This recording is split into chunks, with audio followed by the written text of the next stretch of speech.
So we are talking about Exorcist House of Evil, which is also known as Nameless, a 2016 horror movie with a very unique card up its sleeve. So this one is written and directed by David Trotty, and the probably only face you're going to recognise here, I would say, is arguably Connor Trinneer, who basically was, I believe, from a Star Trek TV show. Now, the story here is a fairly standard kind of haunting / exorcist film. Basically, we have this kind of young woman and her fiance move into this house. This house has actually been in their family for a little while, and it's had a bit of a past in regards to there was an exorcism there once upon a time with a previous family member. And the thing here is that this girl actually does know about the history here, so she's not kind of going in blind, or so it seems at least. And of course, pretty much as soon as she's there, strange things start to happen, and obviously there's a whole host of paranormal stuff that's going on until we find out the terrible truth, basically. So that's all I'll pretty much say on the plot. Now, what is this kind of unique kind of card up its sleeve that I'm talking about? Well, this film actually was filmed in a house which actually had a real haunting / exorcism, apparently the one that actually influenced the movie The Exorcist. So and apparently so they're kind of like pitching that they do actually capture some type of kind of paranormal kind of things on film, basically, that you can kind of hear some kind of ambient sounds and kind of stuff on screen that actually are unexplained stuff, basically unexplained paranormal activity, so to speak.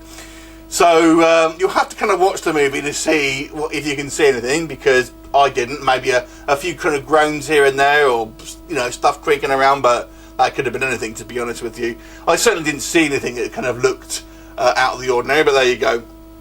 But it's certainly a unique selling point, and basically does kind of give you this added extra kind of level of authenticity, I would say, or at least it kind of attempts to have that. But how does the film fare on its own merits? So that aside, I've got to say this has a definite TV feel to it. It really does kind of have that very kind of safe feel to it, that kind of the way it's shot. And on speaking of the way it's shot, one of my biggest criticisms of this film is the editing. The editing here is terrible. It's some of the worst editing I've seen, I would say. The way it kind of like the transitions between shots and stuff like that, and very kind of poor editing. And I'd say also the camera work I don't think is particularly good. So sadly it kind of feels like a somewhat slapped together production in regards to the kind of the technical aspects of it. On the flip side, I would say the acting isn't so bad here. I did feel the script is another thing I'll come on to in a minute, but the acting, the way the lines were delivered, and the kind of the emotion being kind of like acted by the people, I would say is pretty decent. So the acting here I felt was pretty good, and they felt kind of like to a point anyway, real people. So I did quite like the acting, and there was a fair amount of kind of supernatural stuff that we see on screen as well, and it's on the cheaper side, but it is there.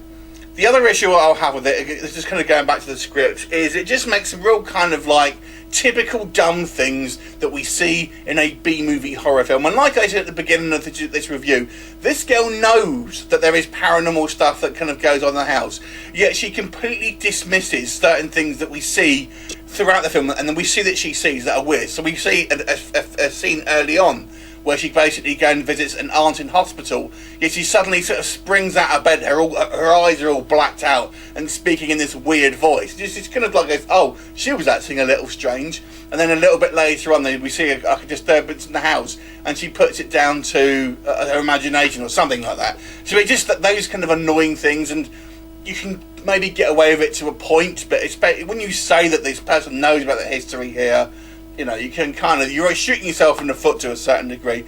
So the script, unfortunately, is a little kind of like nonsensical at times. It's saved only really by, I would say, the performances, which I feel were quite good.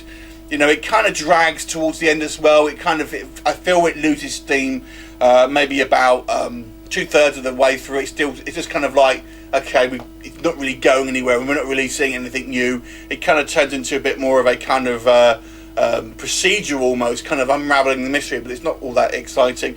But like I said, it's an okay paced film other than that. and there are a couple of kind of spooky effects, although on the cheaper side, and the acting wasn't too bad. So overall, I will give this movie I'll give it a 4.5 out of 10. Have you seen it? What did you think of it? Leave me a comment, and I will look forward to seeing you next time. Bye for now.